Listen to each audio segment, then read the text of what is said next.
میں چچا کی بیٹی سے محبت کرتا تھا، مگر وہ اپنے خالہ زاد کو پسند کرتی تھی۔ اس نے مجھے دھتکارتے ہوئے رشتے سے بھی انکار کر دیا۔ میں دل برداشتہ ہو گیا اور ملک چھوڑ کر چلا گیا، مگر عائشہ کی محبت دل سے نہیں نکال پایا۔ عائشہ نے اپنے خالہ زاد سے شادی کر لی تھی۔ 7 سال بعد وطن واپس آیا تو پرانی باتیں بھول کر چچا سے ملنے گیا۔ جیسے ہی گھر کے اندر داخل ہوا تو ایک پاگل بھاگتی ہوئی آئی۔ غور کیا تو مجھ پر سکتہ طاری ہو گیا۔ وہ پاگل کوئی اور نہیں بلکہ السلام علیکم۔ بسم اللہ الرحمن الرحیم۔ میں بے چین سا ہو رہا تھا۔ کبھی لاؤنج میں آتا تو کبھی اپنے کمرے میں چلا جاتا، کبھی کمرے کی کھڑکی کھول کر وہاں پر گہری گہری سانسیں لینے لگتا۔ مجھے سمجھ نہیں آ رہا تھا آج میرے ساتھ کیا ہونے والا ہے۔ مجھے مسلسل ایک ہی فیلنگ آ رہی تھی، جیسے آج میرے میٹرک کا امتحان کا رزلٹ آنے والا ہو۔ میری دھڑکن کافی منتشر تھی۔ میرے ماں باپ کو گئے ہوئے ابھی 1 گھنٹہ ہی ہوا تھا اور میری حالت اتنی زیادہ غیر ہو گئی تھی جس کی کوئی حد نہیں۔ میں عائشہ سے بے پناہ محبت کرتا تھا۔ عائشہ میرے چاچو کی بیٹی تھی۔ وہ میرے لیے کافی اہمیت کی حامل تھی۔ میں نے اسے ہمیشہ اپنی ملکہ بنانے کا ہی تصور کیا تھا۔ میں جانتا تھا کہ عائشہ مجھے زیادہ خاص پسند نہیں کرتی، نہ ہی میرے ساتھ زیادہ بات کرنا پسند کرتی ہے، لیکن مجھے امید تھی کہ چاچو چاچی میرے اس رشتے کو انکار نہیں کریں گے، اور اگر میری شادی عائشہ سے ہو جاتی ہے تو میں اسے اتنی محبت اور مان دوں گا کہ وہ تمام رنجشیں بھلا کر مجھے قبول کر لے گی۔ لیکن میں نہیں جانتا تھا کہ آج میرے سامنے کیا حقیقت آنے والی ہے۔ تقریباً 1.5 گھنٹے کے بعد ہمارے گھر کی بیل ہوئی اور میں بھاگتا ہوا دروازے کے قریب پہنچا تھا، کیونکہ میں جانتا تھا اماں ابا کے علاوہ اس وقت گھر پر کوئی نہیں آ سکتا۔ میرے سوچنے کے بالکل ٹھیک مطابق باہر اماں ابا ہی کھڑے ہوئے تھے۔ میں نے دھڑکتے دل کے ساتھ دروازہ کھولا تو ان کے چہرے پر موجود غصہ دیکھ کر میرے ہاتھ پاؤں کانپ اٹھے تھے۔ میں نے دونوں کو اندر آنے کا راستہ دیا اور پانی کا گلاس تھمایا، جبکہ میری ماں اب شروع ہو چکی تھی۔ دیکھ لیا تو نے، کروا دی ہماری بے عزتی، مل گیا سکون تجھے، کہا تھا نا نہیں جانا مجھے تیرے چاچا چاچی کے گھر، وہ لوگ صرف مفاد پسند ہیں، اپنا فائدہ نکال کر لوگوں کو ان کی اوقات یاد دلاتے ہیں۔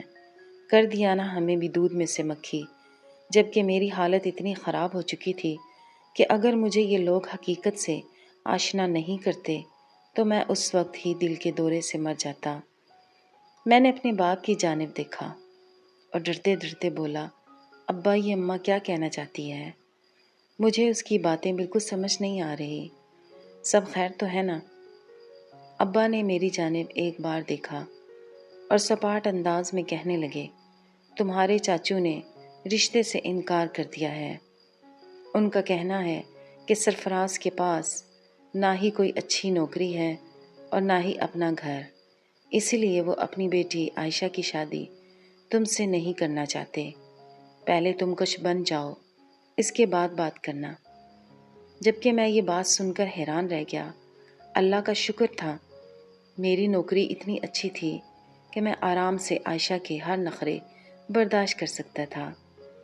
ہاں میں مانتا تھا کہ ہمارے پاس اپنا گھر نہیں تھا، ہم لوگ کرائے کے گھر میں رہائش پذیر تھے، لیکن میں کبھی بھی اپنی بیوی کو روڈ پر تو نہیں رکھتا، اس کو ایک چھت تلے ہی رکھنے کا ارادہ رکھتا تھا۔ لیکن جو بات ان لوگوں نے کہی تھی وہ میری سمجھ سے بالاتر تھی۔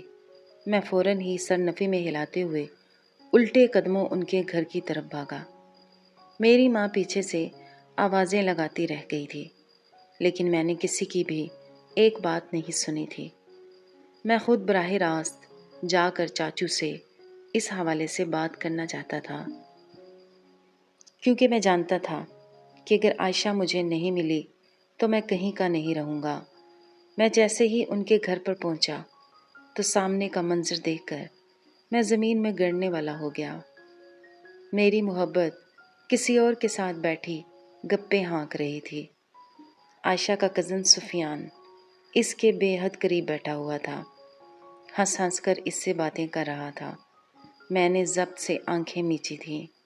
میں اس وقت کوئی بھی ایسی حرکت نہیں کرنا چاہتا تھا جس کی وجہ سے میں مزید ان لوگوں کی نظروں میں برا ثابت ہوتا۔ میں نے خود کو قابو کیا اور عائشہ سے مخاطب ہوتے ہوئے بولا، عائشہ چاچو چاچی کہاں پر ہیں؟ میری آواز پر وہ دونوں کسی اچھوت کی مانند ایک دوسرے سے دور ہوئے تھے، جبکہ عائشہ مجھے اپنے گھر پر دیکھ کر بری طرح سے گھبرا گئی تھی۔ ان دونوں کی گھبراہٹ کو میں خاطر خواہ نہیں لایا تھا اور ایک بار پھر عائشہ سے پوچھ بیٹھا۔ اس نے فوراً ہی کمرے کی طرف اشارہ کیا۔ میں محض سر ہلا کر اس کمرے کی جانب بڑھ چکا تھا۔ میں نہیں جانتا تھا کہ وہ دونوں ایسا کیا کر رہے تھے جو مجھے دیکھ کر اتنا زیادہ گھبرا گئے، لیکن میں نے زیادہ اس چیز کو فوقیت دینا ضروری نہیں سمجھا تھا، کیونکہ اگر میں اس چیز کے بارے میں ہی سوچتا رہتا تو مجھے بے حد تکلیف ہوتی۔ میں جیسے ہی چاچو چاچی کے پاس پہنچا تو وہ دونوں ہی مجھے دیکھ کر ہتھے سے اکھڑ چکے تھے۔ میرے چاچو میری جانب دیکھتے ہوئے طنزیہ لہجے میں بولے، واہ میاں، تمہیں ہم اپنا بیٹا سمجھتے تھے اور تم نے ہمارے ہی گھر کی لڑکی پر نظر رکھی ہوئی تھی۔ بہت اچھے، تمہیں جتنے میں نے لاڈ کیے ہیں تم نے آج ان سب کا صلہ دے دیا ہے۔ جبکہ میں یہ بات سن کر فوراً ہی چاچو کی قدموں میں بیٹھا اور ان کے آگے ہاتھ جوڑتے ہوئے کہنے لگا، چاچو میں آپ سے وعدہ کرتا ہوں، میں عائشہ کو دنیا جہان کی خوشیاں دوں گا۔ میں اسے بچپن سے چاہتا ہوں، آپ میرے ساتھ اس طرح مت کریں۔ میں وعدہ کرتا ہوں کہ اگر آپ کو میری یہ نوکری پسند نہیں ہے تو میں کوئی اور نوکری کر لوں گا۔ میں بہت جلد اپنا گھر بھی بنا لوں گا۔ میں عائشہ کو بہت ساری خوشیاں دوں گا۔ لیکن انہوں نے میری ایک فریاد نہیں سنی تھی، بلکہ چاچی نے جو بات کہی وہ میری انا پر کاری وار تھی۔ ان کا کہنا تھا کہ تم جیسے بہت آئے ہیں میری بیٹی کی زندگی میں، تم جیسے 2 ٹکے کے لڑکے کو میں اپنی بیٹی تو نہیں دے سکتی، میں تو اسے اپنے بھانجے سے ہی شادی کرواؤں گی اور یہاں سے دفع ہو جاؤ۔ عائشہ کا بھی یہی کہنا ہے کہ وہ تم جیسے نکھٹو انسان سے شادی نہیں کرنا چاہتی۔ جبکہ یہ باتیں سن کر میرا دل چاہ رہا تھا کہ زمین پھٹے اور میں اس میں سما جاؤں۔ میں نے ایک بار پھر منت ترلے کی، لیکن ان لوگوں نے مجھے اتنی بری بری باتیں سنائی کہ میرا ضمیر گوارا نہیں کر رہا تھا کہ وہاں پر میں ایک پل بھی ٹھہروں۔ میں باہر آیا تو دونوں آپس میں ایک دوسرے میں ہی مگن تھے۔ میں نے عائشہ کو مخاطب کیا، انم لہجے میں بولا، میں نے بچپن سے لے کر تمہارے ساتھ آج تک کون سی ایسی حرکت کر دی ہے جو تم مجھ سے اتنا چڑ کھاتی ہو؟ میں نے تو ہمیشہ تمہیں عزت دی ہے، مان دیا ہے، اپنے دل میں ملکہ بنا کر رکھا ہے، اور تم نے میرے ساتھ اس طرح سے کیا۔ جبکہ وہ میری جانب دیکھتے ہوئے کہنے لگی، دیکھو سرفراز، تمہارے پاس اتنی دولت نہیں ہے کہ تم میرے ناز نخرے برداشت کر سکو۔ میرے 1 مہینے کا خرچ اتنا ہے کہ تم کبھی افورڈ ہی نہیں کر سکتے۔ وہ مزید کچھ کہتی، میں ہاتھ اٹھا کر وہاں سے چلا گیا۔ مجھے اپنی محبت کے منہ سے ایسی باتیں سننا میرے لیے بالکل بھی گوارا نہ تھا۔ گھر آنے کے بعد میں نے خود کو ایک کمرے میں بند کر لیا تھا۔ آج پہلی بار مجھے احساس ہوا تھا کہ رشتے پیسوں سے چلتے ہیں۔ اگر آپ کے پاس پیسے نہیں تو آپ بیکار ہیں۔ میرا دم گھٹ رہا تھا۔ میں مسلسل تیز سانسیں لے رہا تھا اور خود کو قابو کرنے کی کوشش کر رہا تھا۔ میرے ماں باپ بوڑھے تھے، میرے علاوہ ان کی کوئی اور اولاد بھی نہیں تھی۔ اگر میں اس طرح کا برتاؤ کرتا تو میں جانتا تھا میرے ماں باپ بہت ہی مشکل میں آ جاتے۔ میں نے وہ رات کافی اذیت میں گزاری تھی۔ ایک ایک پل میرے لیے کسی عذاب کی طرح تھا۔ میرا رو رو کر برا حال تھا۔ میں نے اللہ سے گڑ گڑا کر دعا مانگی تھی، یا رب العالمین، مجھے اتنا کامیاب کر دیں کہ میں ان لوگوں کو بتا سکوں کہ سرفراز احمد کس بلا کا نام ہے۔ وہ کہتے ہیں نا، جب آپ اللہ سے تڑپ کر مانگو تو وہ عطا کر ہی دیتا ہے۔ جیسے تیسے وہ رات گزر ہی گئی تھی۔ اگلی صبح میرے لیے کسی قیامت سے کم نہیں تھی۔ میں صبح اٹھا تو اماں کی طبیعت کافی ناساز معلوم ہو رہی تھی۔ میں انہیں فوراً ہی ہسپتال لے گیا، لیکن میں نہیں جانتا تھا کہ میری ماں سے آج میری آخری ملاقات ہے۔ ان کے دل میں اچانک ہی درد شروع ہونے لگا تھا۔ میں آنن فانن لے کر انہیں ہسپتال تو پہنچا۔ ہسپتال والوں نے ان کا چیک اپ کرتے ہی جواب دے دیا تھا، میری کل کائنات، میری ماں مجھ سے پچھڑ گئی تھی۔ مجھے سمجھ نہیں آیا تھا یہ میرے ساتھ کیا ہوا ہے۔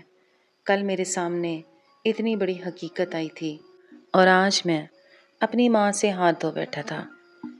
میں وہیں ہسپتال کے کوریڈور میں بیٹھ کر چیخ چیخ کر رو رہا تھا۔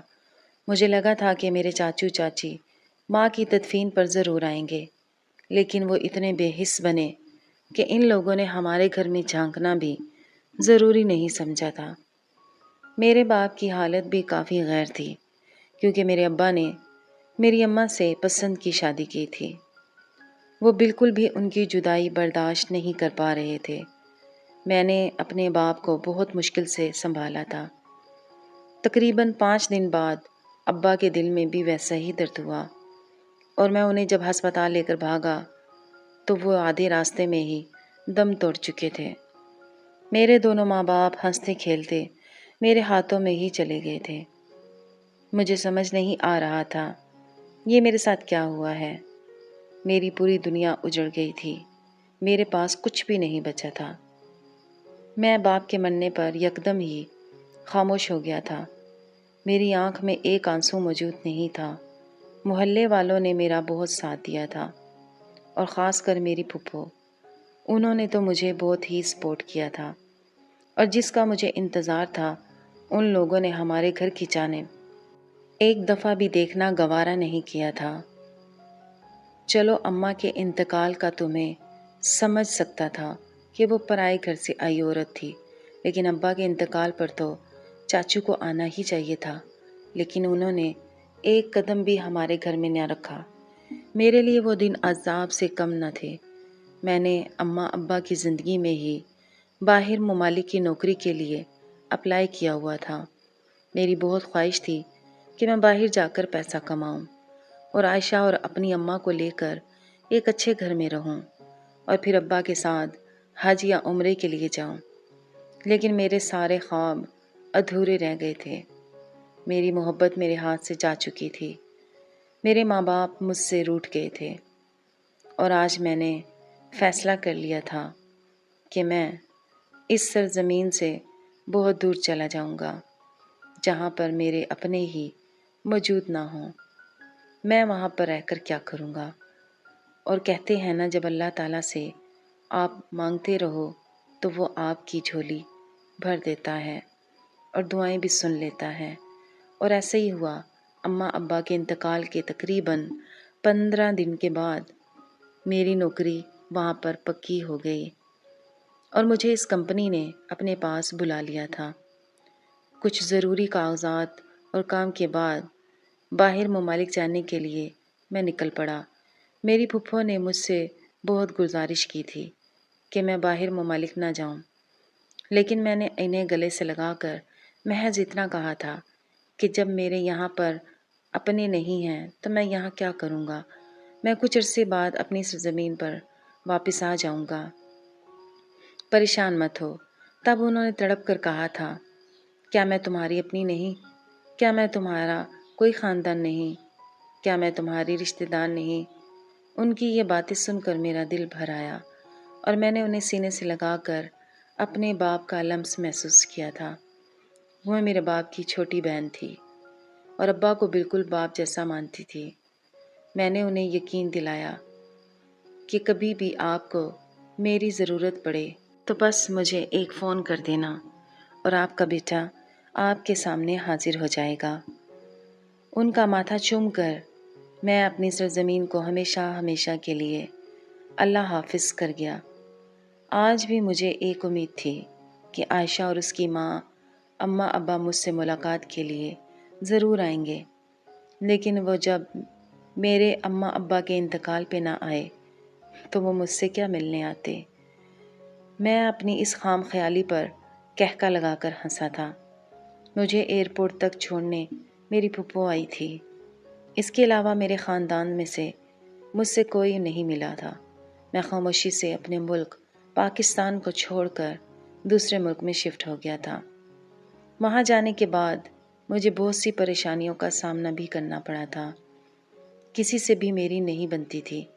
زیادہ تر لوگ تو اپنے ہی ملک کے لوگوں سے دوستی کرنا زیادہ پسند کرتے تھے، لیکن وقت گزرنے کے ساتھ ساتھ میرا کام ان لوگوں کو اتنا پسند آ گیا کہ چند ہی روز میں ان لوگوں نے میری پروموشن کر دی اور مجھے ایک اچھے خاصے عہدے پر فائز کر دیا گیا۔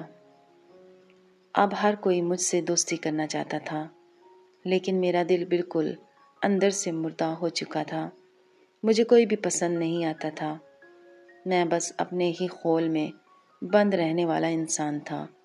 صبح کام پر جاتا اور رات کو واپس آ کر بس اپنے کمرے میں ہی سو جایا کرتا تھا۔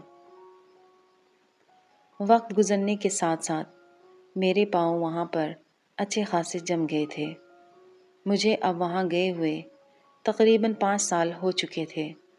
اس دوران میری بات صرف پھپھو سے ہی ہوا کرتی تھی۔ اکثر وہ چاچو کا ذکر کرنے لگتی تو میں انہیں خاموش کروا دیا کرتا تھا کہ میں اس فیملی کے بارے میں ایک لفظ بھی نہیں سنوں گا۔ اگر آپ نے ان کے بارے میں بات کرنی ہے تو میں موبائل رکھ دوں گا۔ مجھے اس خاندان سے اس قدر نفرت ہو گئی تھی کہ اگر وہ میرے سامنے آتے تو میں ان کا قتل کر دیتا، کیونکہ میں سمجھ گیا تھا کہ میرے ماں باپ کی جو موت ہوئی تھی اس کے قصوروار میرے چاچو چاچی ہی تھے۔ میرے ماں باپ اس ریجیکشن کو برداشت نہیں کر پائے اور اس دنیا سے رخصت ہو گئے۔ وقت گزرتا جا رہا تھا اور اب مجھے یہاں پر رہتے ہوئے تقریباً 7 سال ہو گئے تھے۔ میرا اب یہاں سے دل اچاٹ ہو گیا۔ روز روز کی ایک ہی روٹین سے میں اکتا چکا تھا۔ میں نے سوچ لیا تھا کہ میں واپس پاکستان شفٹ ہو جاؤں گا اور وہاں پر اپنے لیے ایک اچھا اور بہترین کاروبار شروع کروں گا اور اس کام پر ترقی کروں گا۔ میں نے یہاں پر بہت سا پیسہ کما لیا تھا، اسی لیے اپنی کمپنی کو چھوڑ کر میں اپنی سرزمین پر واپس لوٹ آیا۔ میں تقریباً 7 سال بعد پاکستان کی زمین پر قدم رکھ رہا تھا۔ جیسے ہی میں نے اپنی سرزمین پر قدم رکھا تو میرا دل بھر سا آیا۔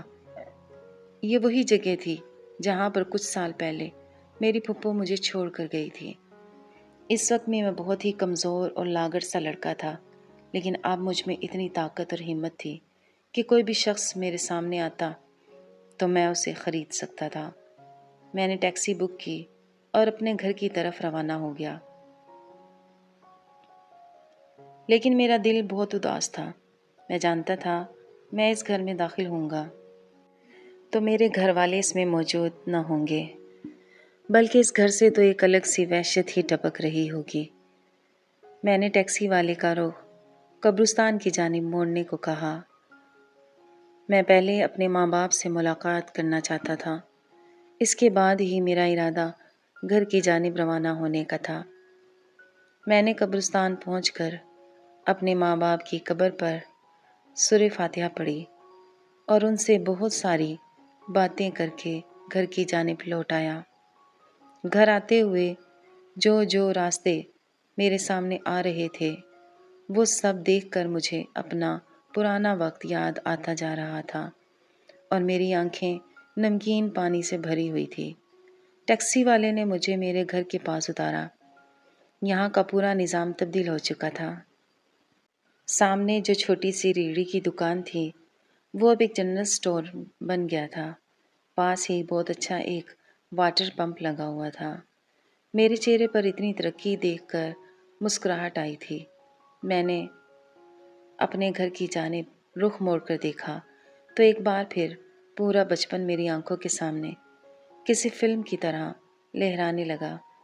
وہ پل بھی مجھے یاد آنے لگے جب میں نے اس گھر سے اپنے ماں باپ کے جنازے کو کندھا دیا تھا۔ میں نے اپنے آنسو صاف کیے اور تالا کھول کر گھر میں داخل ہو گیا۔ ہر جگہ سے مجھے اپنے ماں باپ کی آوازیں آ رہی تھی۔ ایسا محسوس ہوتا تھا میری اماں مجھے پکار رہی ہو، تو ابا کا ایسے لگتا تھا جیسے وہ مجھے ڈانٹ رہے ہوں۔ کہیں سے اماں کی کھلکھلانے کی آواز آ رہی تھی تو کہیں سے ابا کے غصہ کرنے کی آواز آ رہی تھی۔ یہی سب دیکھ کر میں نے ضبط سے آنکھیں میچ لی اور قدم اپنے کمرے کی جانب بڑھائے۔ مجھے ابھی گھر پہنچنے ہی کچھ دیر ہی ہوئی تھی کہ میری فوراً پھپھو گھر پہنچ گئی۔ ان کو سامنے دیکھ کر مجھے ڈھیر سکون ملا تھا۔ میں نے فوراً ہی انہیں اپنے سینے میں بھینچ لیا تھا۔ اس عورت کو جب بھی میں اپنے سینے سے لگاتا تھا تو مجھے اپنے باپ کی خوشبو ان میں سے محسوس ہوتی تھی۔ شاید وہ میرے باپ کی چھوٹی بہن تھی، اسی لیے ایسا ہوتا تھا۔